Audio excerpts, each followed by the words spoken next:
the only show that is 3 dimensions away from Pearl crossing over with X-Men and being the X universe. I'm your host 3D Jake, and today we're looking at Pearl. Pearl is basically a prequel to X, the movie that came out this year.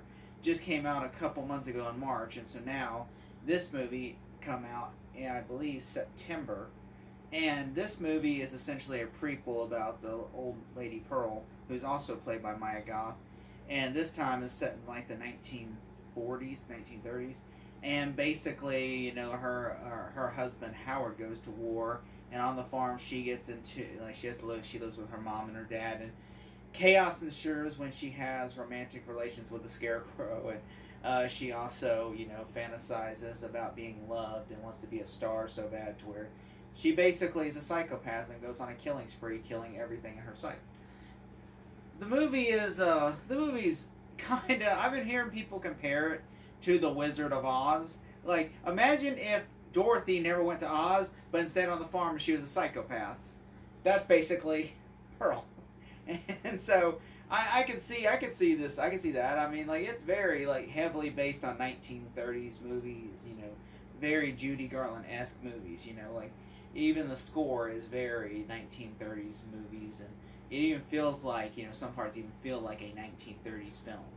And I like that aspect of it, because I like that it's just not trying to be like, X was obviously a homage to Texas Chainsaw Massacre, while this, it would be more of a homage to, of course, a horror version of The Wizard of Oz.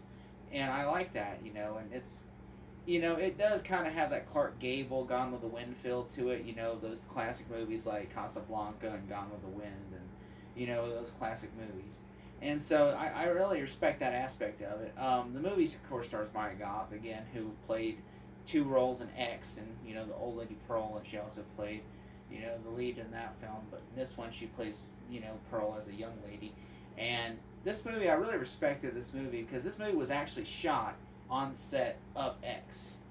So basically, like, you know, when they made X, they secretly shot this prequel on set as well, which I thought that was pretty clever, you know. And the movie feels like 2 different tones. Like, this movie feels more colorful, while X feels more grindhouse. And that's what I liked about it. Like, I like that they didn't just keep the same tone. I like that they changed the 2 tones up. And that's why I'm really excited for the 3rd film, which is a sequel to it. It's called Maxine. That's coming out next year. I cannot wait to see what they do with that film. That right there had me excited. I will say the cast is pretty good. You know, the movie has some, like, you know, obviously, like, she has her mom and her dad in this movie, and then she has his love interest with the projectionist guy. And, you know, basically there is a virus, I believe it's the Spanish flu, you know, but apparently that came out in 1918, that virus started. And I'm 90% sure that's just a fictional virus they made up for the film, for that way it could get around COVID restrictions with people wearing masks. So I think that's the whole reason why they made up a virus for this time, because that way it'd be easier to people to wear a mask, and they could shoot the film with safety protocols, you know, because at the time, like they said, they were shooting around COVID, so that's why. Which, that's pretty cool, you know. I mean, this movie absolutely is fantastic, you know. Like, I like this, like, you know, the whole feel of this movie. It has a great soundtrack. I will say that I did not see this movie in theaters, nor did I see X in theaters, but I did like see clips on YouTube. I didn't watch the clips, but I saw, like, you know, like, the thumbnails and clips, like, Pearl sets her mom on fire, Pearl feeds her dad to an alligator, and I'm like, oh, I can't wait to see this movie, because, I mean, oh my god, she's setting her mom on fire. I just imagine, I not seeing the scene, her just setting them on fire, going, yay, yay, like, I just imagine that was the scene. And so when I saw it finally, I'm like, that's not the scene at all, you know. I mean, I was kind of bummed about that, but that's, of course, that's when expectations, you know, become, you know, that's not reality. So, you know, so basically that was my fault for that. You know, I was kind of bummed she didn't feed the dad to the alligator. Spoilers if you haven't seen the movie, but she doesn't feed the dad to the alligator at all. Like, I was like, oh, here comes, he's about to get fed to an alligator, and he can't say it because the dad is, like, you know, basically a vegetable, and he can't say nothing, and he's just like, you know, like, he's like, because he's about the alligator is just about to eat his ass, and I'm just like, damn, man. I was like, damn. And I was like, he's about to get his ass eaten. And so when I was there watching, I'm like, oh, he's dead. And then nope, the mom comes out instead. And the mom, I guess it doesn't really explain. I guess she's from Germany, but fled before the war started. So and I think she hates being in America, and so basically, because she I guess got out. I think from what I'm reading into the movie is she married the dad. They had Pearl, of course, but then he had like either a stroke or something, and now he's like a vegetable. And so the mom, who basically imagined like, oh, when she left Germany, she'd have a wonderful life in America, and instead is just sitting here, has to, basically be like she even says to me, I'm his wife, and I basically his mother, and she hates that, she's not like, because Pearl and her are kind of the same, like they both had bigger goals in life, and then they're stuck here. And I think that I could see that. And then if you look at X, you can see that she really didn't even get to be a star, because that's the whole point of, this movie is like she wants to be a star so bad. She wants to be Judy Garland type, And then of course, that virus, of course, everybody's got to like try to stay like wear a mask and everything because not the fictional virus in the movie. And so, I was watching this and I'm just like, I was like, I really like this, and the projectionist, like. I like, there are some things I really like to me. I like the tone, the color of the movie. The color's beautiful, like, how the landscapes looks really beautiful landscaping, and I just thought that was wonderful. Like, it has great score by, I believe, Taylor Bates and another composer, and because it feels like a 1930s score, like it's beautiful. And then I also like, I think Mia Goth. Mia Goth is fantastic as Pearl. Like, honestly, when I saw this movie, like, she's giving a monologue. Because there's a scene in the movie where she's talking to this blonde girl, and she's basically, the blonde girl just won like the talent show, and basically she's going to get to tour around the city, and that's what Pearl really wanted because she wanted to be a star. But obviously she you figure in the movie it was a rigged game. She was never going to get that because they're looking for blondes, because blondes are basically, that's the American girl, is the blonde girl, a beautiful white blonde girl. That's the American girl. That's the girl next door, and Pearl's not the girl next door because she's not that. And so basically she never had a chance, even though she had a good performance, that it was never ever going to be, it was never going to be her. And so she has a emotional breakdown, and then her friend who got the job took her home, and she went and she said, well, pretend like I'm Howard, your husband. And then she told him, and she confesses everything about killing her parents and all this horrible stuff.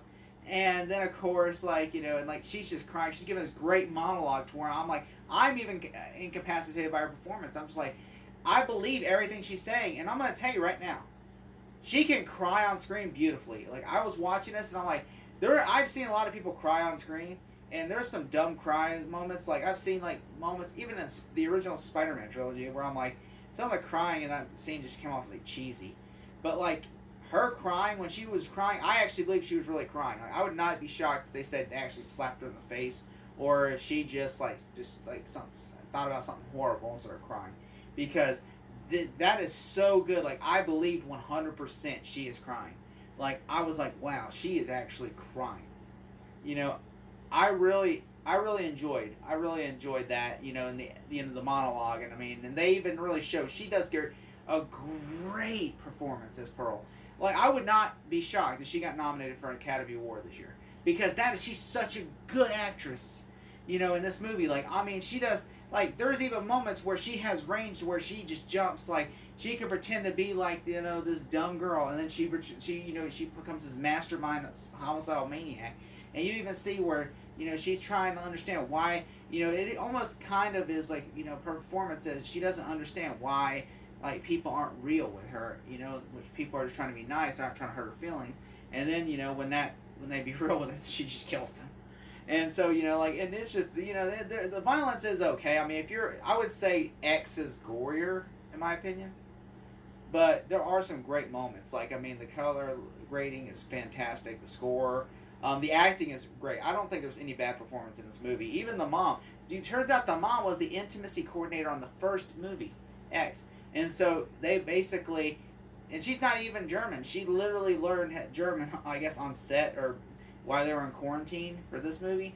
And she basically, learned German and then started speaking German and was so method in that everybody, even the German crew members, thought she was really German. I mean, that's how committed she was for this. And I thought that was amazing, because she actually is really, like, heinous, to her daughter in this movie, and she's such a good actress. Even though she's not an actress, she's an intimacy coordinator. I mean, that is fantastic, And I think everybody in this movie though is fantastic. Like everybody gives a fantastic performance. I mean, I would absolutely watch this again. I mean, the only thing I could say is ridiculous. There is a scene with a scarecrow that it's not ridiculous. It's just so ridiculous. It's kind of it's funny, but it's weird. It's like she bangs a scarecrow in the movie, and because she's imagining it's a projectionist, and you're just like, oh wow. I mean, I don't think it's not done for a sexual. It's more done for a humor. But like, she makes a scarecrow. And you're just like, wow. And so, yeah, that, and I do kind of wish the deaths, like, I like, that, but that's my fault for like YouTube recommending it to me.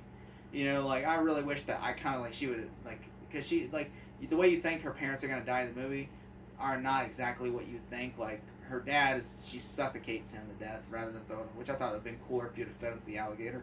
And the mom, I thought she just set her on fire, I think, and killed her. She does die from her injuries. She does die from her injuries, the burn, but like later, doesn't just die. I thought it would be cool if she died automatically. But it was still great. It was still good. This movie, I would say I do love X a little bit more, but I will say this movie's really good. If I had to give it a grade, I would give it a solid B-. Thank you so much.